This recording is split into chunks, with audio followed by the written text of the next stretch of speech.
Payment देते हैं वो। अगर हम केसीसी लेते हैं या भैंस लेते हैं तो उसका हमारे लिए 4% 3% ब्याज देना पड़ता है। अगर ब्याज नहीं देते हैं तो उसकी हमारी आरसी कट जाती है। हमें बैंक वाले और पुलिस वाले परेशान करते हैं। हमें बैंकों में बंद यानी तहसील भेज देते हैं, हवालातों में बंद तो पुलिस तो वो करते हैं। सरकार तो खुद ही दे रही है पशुपालन। नमस्कार, मैं कुलदीप पाल, हमारे न्यूज़ चैनल आप सभी का बहुत बहुत स्वागत। इस वक्त हम लखनऊ में उपस्थित हैं और हमारे साथ जो है काफ़ी किसान आया हुआ है काफिला, और इसके साथ जो है हम मौजूद हैं अभी, और हमारे साथ कुछ लोग यहाँ पे उपस्थित हैं और जो है इनसे हम पूछना चाहेंगे सवाल, इतना बड़ा मुद्दा कैसे उठा, और जो कि यहाँ पे कम से कम 10 से 20 हज़ार लोग यहाँ उपस्थित आज पूरे उत्तर प्रदेश से काफ़ी ज़िला से, अलग अलग ज़िला से लोग आए हैं यहाँ पे, और सब अपने अपने विषय जो हैं, अपनी अपनी समस्याएं हैं, सब यहाँ पे विषय रखेंगे। और यहाँ जो है सारे लोग यहाँ से एकत्रित हैं और सभी लोग जो है अपनी अपनी विषय बता रहे हैं। तो अभी हम इनसे भी कुछ बहुत पूछना चाहेंगे, कहाँ से आए हुए हैं। तो चाचा जी नमस्कार। जैसे कि अभी आप जो है यहाँ पे आए हैं, और किस मुद्दे से आप आए हैं यहाँ पे? हम जिला बिजनौर नगीना। अच्छा। मुद्दा हमारा बिजली का बिल बहुत आ रहा, पशु बहुत घूम रहा बाहर, एक्सीडेंट कर रहा। अच्छा। रोड पर छोड़ दी लोगों ने ऐसे ही, ये समस्या है हमारी। अच्छा। और पैसा नहीं मिला अब तक भी। दूसरा मिल चालू, सीजन चालू होने वाला है। हाँ, फसल मारी गई, कुछ नहीं मिला। हाँ, ये समस्या हमारी, समस्या को लेकर आए हम। और सरकार से आपके क्या उद्देश्य हैं? भाई यही है उद्देश्य हमारा, सरकार इसे सोचे करे। और सरकार जो जिस तरीके से वादा किया था पिछले टाइम में, जो है चुनाव के टाइम में वादा किया था कि जो है बिजली बिल माफ़ होगा, टीवी बिलों का माफ़ होगा, किसान भाइयों का जितना बिल है वो माफ़ होगा, अभी तक उसका जो है कोई सुनवाई ऐसी नहीं हुई। उसी चक्कर में हम लटक गए। सरकार ने कह दिया ना भाई हम बिल माफ़ होगा, बिल माफ़ होया नहीं कोई सा भी। हाँ, तो इसी चक्कर में हम आए हैं यहाँ। और जो योगी सरकार है वो क्या कहीं ना कहीं उसका काम जो है और काफ़ी ज़्यादा ढीला ढाला है। बहुत ढीला है जी। इस वजह से काफ़ी लोग, जो काफ़ी किसानों को दिक्कत हो रही हैं, और तभी इसी वजह से जो है काफ़ी लोग यहाँ पे आए हुए हैं और अपनी अपनी समस्या यहाँ पे रख रहे हैं। हाँ, यही समस्या लेकर आए हैं साहब। चलिए ठीक है। और सबसे मट्टी डाल रहे हैं, पुलिस पकड़ ले झट। अच्छा। ये समस्या है। मट्टी किसान अपने खेत में से मट्टी नहीं उठाता, झट पुलिस पकड़ ले। अच्छा। ये समस्या है। हाँ, ये कौन सा इरादा है जो कि अब खेत जो है अपने किसान भाई अपने खेत से ही मट्टी लेके अपने घर में अगर डलवाते हैं तो क्या दिक्कत है, और आप लोगों को जो है ऐसी दिक्कत, जब आप मट्टी निकालते हो तो आपको पुलिस पकड़ ले साहब एकदम। हाँ, इस तरीके से परमिशन लाओ। अपनी भैंस के नीचे भी डालना है तो परमिशन लाओ। बताओ, भैंस के नीचे भी डालना है, गाय के नीचे भी डालना है तो परमिशन लाओ। चलिए आ जाइए थोड़ा सा। और हमारे साथ और कुछ लोग हैं, इनसे भी हम कुछ बहुत जानकारी लेना चाहेंगे, जो कि तो जैसे कि अभी जो है आप कहाँ से आ रहे हैं आप? अभी हम नगीना बिजनौर से आ रहे हैं। नाम है कफील अहमद अंसारी। हम आए हैं अपना मुद्दा लेकर के। गन्ने की फसल ख़राब हो गई हमारी, उसका मुआवजा सरकार दे, और गन्ने का रेट बढ़ाए, 450 रुपये कुंटल करे। और जो आपने गाय छोड़ी हैं तो गायों का गौशाला बनाया है, उसमें गौशाला गाय रखें। ये रोड पे मिल के सबको नुकसान हो रहा है, एक्सीडेंट बहुत हो रहे हैं, उसी वजह से आए हैं। तो क्या कहीं ना कहीं जो है काफ़ी गौशाला बने हुए हैं उत्तर प्रदेश में, लेकिन सब रोड पे फिर रही हैं, उससे जान का खतरा हो रहा है। तो गौशाला में रखिए ना, उसका इंतजाम करिए, यही है बस सरकार से।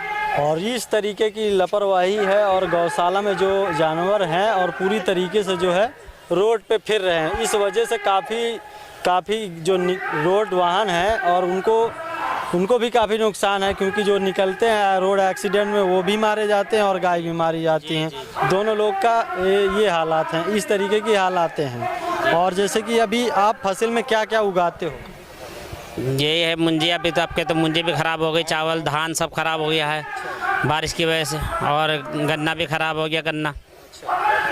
चलिए, और इस तरीके की समस्या है, और काफ़ी लोग जो यहाँ पे किसान भाई हैं और पूरी तरीके से किसान की स्थिति खराब हो चुकी है। और जितने किसान भाई हैं सारे किसान भाई जो है यहाँ पे उपस्थित हैं, यही मुद्दा लेके आए हुए हैं। इनको न्याय नहीं मिल रहा है और इसी वजह से काफ़ी ज़्यादा पीड़ित है, जो कि खाने पीने के भी लाले पड़े हुए हैं और कोई जो है लगत तक निकलने में बहुत मुश्किल पड़ती है। इस वजह से जो है काफ़ी लोग खड़े हैं, पूरा दिखाने का कोशिश करेंगे हम। और जिस तरीके से देख सकते हैं काफ़ी लोग यहाँ पे मौजूद हैं, अभी हम दिखाने की कोशिश करेंगे और किस तरीके से दिख रहे हैं लोग। काफ़ी लोग आए हुए हैं यहाँ पे। तो दादाजी नमस्कार। नमस्कार। जैसे कि आप कहाँ से आए हुए हैं? हम डिस्ट्रिक्ट बदायूं से आए हैं, तहसील बिसौली है, परगना इस्लाम नगर है। हमारे यहाँ ये समस्या है, हमारे यहाँ जो लाइन बिजली की हुई है वो यानी हमने कई बार उन्होंने कहा कि हमारी लाइन के लिए झज्जर लाइन है, वो लच के नीचे गिर जाती है, सुखाने वाले पशु भी टकरा जाते हैं, उससे मर जाते हैं और वो लाइन बार बार जल के नीचे गिर जाती है। ट्यूबवेल हमारा बंद रहता है, बिल के लिए आते हैं तो हमें तंग करते हैं, परेशान करते हैं और लिहाजा जब हम उनसे विरोध करते हैं तो हमने 4 बार ये लाइन के लिए कह दिया हमारी लाइन 57 तक सही कर दो, तो उसके लिए कहते हैं कि बजट आया नहीं है, बजट आ जाएगा तो हम सही कर देंगे। अच्छा, आप कितनी बार कंप्लेन किए? हमने साहब 4 बार किसान यूनियन का बिजली घर पे धरना दिया है। दूसरी बात तहसील बिसौली पे, जहाँ के हमारे पदाधिकारी बड़े बड़े लोग हैं, वहाँ पे भी है नहीं, हमने वहाँ पे जाके धरना दिया और उनसे कहा तो उन्होंने कि हम आपकी अगली यानी 6 महीने के अंदर अंदर आपकी लाइन बिल्कुल फिट करा देंगे और अभी तक लाइन सही नहीं हुई है। दूसरी बात यह है, आवारा पशु बहुत परेशान करते हैं, इधर से निकालो इधर, और मोटरसाइकिल से रात के लिए निकलते हैं लोग तो वो टकरा जाते हैं, देखते नहीं हैं। और हमारे यहाँ हिरन भी हैं और लीलगाय भी हैं और बंदर भी हैं, सारे दिन खेत पे ही पड़े रहते हैं, घर आने का कोई टाइम नहीं है। रोटी पहुँच जाती है तो खा लेते हैं, नहीं 24 घंटा खेत पे ही रहते हैं। बारिश इतनी हुई है कि हमारे यहाँ की उर्द की फसल सारी गर गई, खेत में ही सड़ गई। और दूसरी बात ये है, धान पे पूरे पे पटेला लग चुका है और उर्द भी यानी बाजरा भी हमारा हवा से सब झुक गया है, सो ईख गिर गई है हमारे यहाँ पे। और साहब हम यही फरियादन के लिए आए हैं, हमने लखनऊ में साहब योगी जी से हमारी शिकायत पहुंच जाएगी तो निहायत अच्छी बात है, हमारी सुनवाई हो जाएगी और हमारे लिए कुछ यानी हम पे बिजली का बिल बकाया है, केसीसी का लोन है, सारी समस्याएं हैं। उस टाइम तो हम लॉकडाउन के चक्कर में यानी लॉकडाउन में फंस गए, ना मजदूरी करने के ना कहीं साहब दिल्ली या बम्बई कहीं नौकरी करने चले जाओ तो वहाँ रोज़गार नहीं है, नौकरी नहीं है, धंधा भी नहीं है, क्या करें। अब कर्ज से दबे हुए हैं, ज़मीन बेचते हैं तो बच्चों के लिए क्या खिलाएंगे, और ज़मीन रखते हैं तो गाय बंदर लीलगाय हिरन वगैरह ये सब नुकसान करते हैं। लिहाजा इनकी कोई व्यवस्था की जाए। जैसे कि वहाँ कोई गौशाला वगैरह नहीं बनी है? गौशाला बनी हुई है, गौशाला में खाएंगे क्या जब पशुओं के लिए, हमारे पशुओं के लिए खिलाने के लिए चारा नहीं है तो गौशाला के देते तो किसान ही है या गौशाला के लिए जो कि सरकार दे रही है उनको पैसा, जो गौशाला चलाते हैं संचालक उनको भी पैसा दिया जा रहा है, टाइम से पैसा दिया जा रहा है। उस पैसे के लिए प्रधान खा लेता है और उस पैसे के लिए गौशाला के लिए नहीं देता है। हम तो ये कहते हैं सरकार जो नाज देती है किसानों के लिए वो गौशाला के लिए दे दे, हमें कोई ऐतराज़ नहीं है, खूब खिलाए उसके लिए, हमें कोई ऐतराज़ परेशानी नहीं है। और ये भीख से हमारी पूरी नहीं पड़नी है, हम काश्तकार आदमी कमाते हैं और नाज हमारा सुरक्षित रहे, हम खाते रहेंगे कमाते रहेंगे। क्यों अब 3 महीना के लिए नकासे फिर बंद कर दिए लोग, वहाँ में जो गाय वगैरह बिक रही थी वो भी बंद हो गई, भैंस भी बिकने से परेशान है, भैंस भी नहीं बिक रही हैं। जाते हैं तो वहाँ पुलिस तंग करती है और परेशान करती है, कहती है कि ऊपर से आदेश है 3 महीने के लिए नकासे बंद कर दिए हैं, तुम लेके आगे बीमारी लाओगे, घर में बीमार पौधों के लिए करोगे। पुलिस परेशानी करती है, DCO में गाड़ी ले जाएँ तो उनके लिए रोक लेती है, रोकने के बाद पैसे लेने के बाद गाड़ी छोड़ती है पुलिस। अब बताइए क्या करें प्रशासन से। इस प्रकार की जो समस्या है उत्तर प्रदेश की, तरह तरह की ऐसी स्थिति है और हर डिस्ट्रिक्ट में ऐसी स्थिति है जो कि ये किसान भाइयों को प्रेरित किया जाता है। और यही एक अपना पेट जो है पालते हैं, हर हिंदुस्तानी का पेट पालते हैं, लेकिन जो है इनको बहुत छोटा माना जाता है। और सबसे बड़ी बात तो ये है कि इनको जो है साथ की जाती है और ये कई जगह जो है इसी तरीके दुख झेलते हैं और कई जगह ये रगड़े जाते हैं, इनकी कोई सुनवाई नहीं होती है। और इसी प्रकार से आज जो है इन्होंने ठान लिया है कि हमें न्याय मिलना चाहिए और इसी वजह से जो है उत्तर प्रदेश के लखनऊ में उपस्थित है यहाँ पे। और यहाँ से आपका गांव कितनी दूर में पड़ता है? हमारा यहाँ से गांव पड़ता है लगभग 500 किलोमीटर। तहसील में जाते हैं तो लेखपाल कानून ये शोषण करते हैं हमारा, ये सुनते नहीं है, DM साहब नहीं सुनते हैं, कितनी भी शिकायतें करो, प्रधान की शिकायत करो।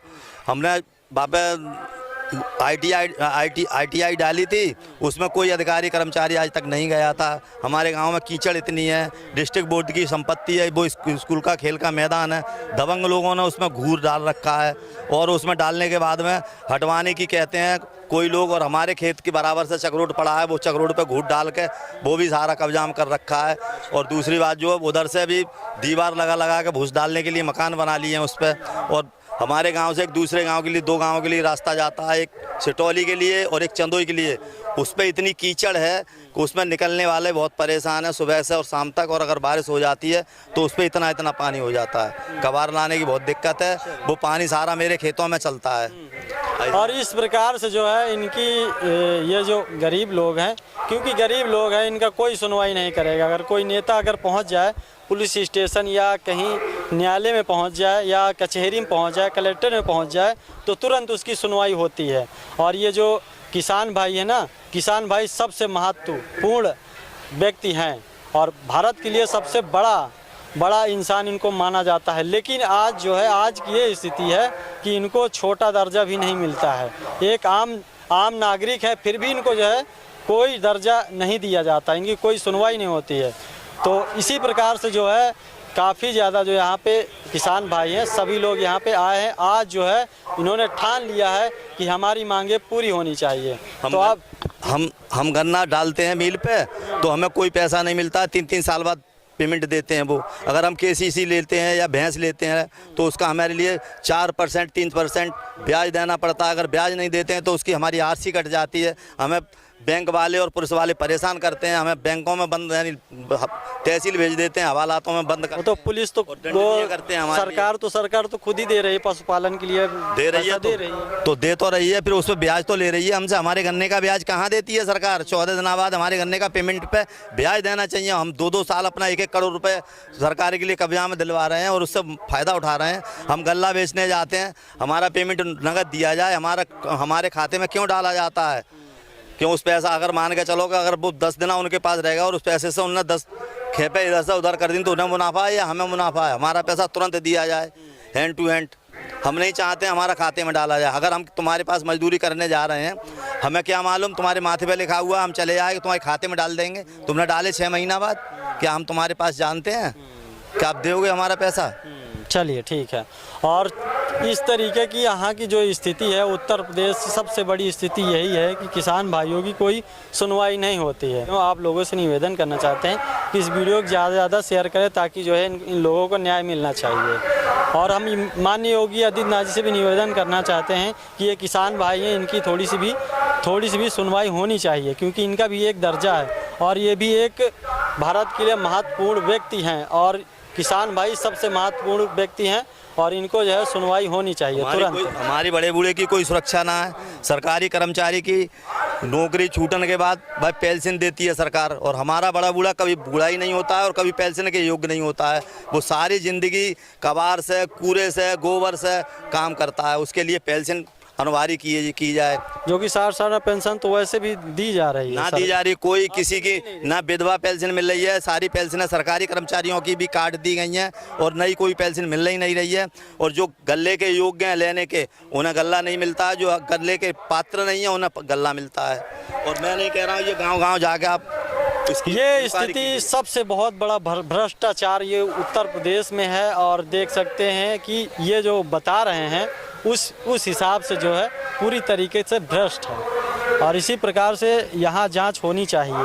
आपका गांव कौन सा है? नगलावारा गांव में जो है जांच होनी चाहिए, जो कि इनके गांव में ना तो पेंशन है किसी को और ना ही किसी को गल्ला दिया जा रहा है।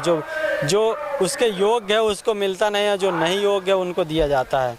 और ये तो कमी है, कोटेदार जो सरकारी जो कोटा चलाते हैं उन लोगों की कमी है और वो लोग लापरवाही कर शिकायत कर दो ना, तो उसके लिए उसके बाद कोटेदार आ जाता है और वहाँ से मिलने के बाद में वो उसे निरंतर वहीं कर देता है। और करने के बाद में जब निरंतर कर देता है तो उन लोगों के लिए दे देता है। और मैंने शिकायत कर दी तो मेरा नहीं घटाएगा और लोगों का 1 किलो मारता है। अगर मान चलो 30 किलो लेने जाओ तो 3 किलो कम 27 किलो देता है वो। तो ये घोटाला जो है कोटेदार भाई जो कर रहे हैं, इस तरीके से जो गरीब लोगों का हक मार रहे हैं, क्या अच्छा काम कर रहे हैं? शायद इनका भी कोई हक मारे तब क्या होगा, जो कि ये कोटेदार को ये काम नहीं करने चाहिए। अरे ईमानदारी से खाओ कमाओ, वो अच्छा रहेगा। और गरीब लोगों का क्यों हक मार रहे हैं? और गरीब लोगों का हमेशा हक मारा जाता है, ये सच्चाई है। और सच्चाई के साथ हम ये कहना चाहते हैं कि ये जो गरीब भाई हैं, ये इनको जो है थोड़ा सा अगर आप लोगों को शर्मिंदगी महसूस होती है तो थोड़ा इनमें ध्यान दीजिए। चलिए, तो यहीं से हम वीडियो को एंड करते हैं और फिर मिलते हैं नेक्स्ट वीडियो में। जय हिंद, जय भारत।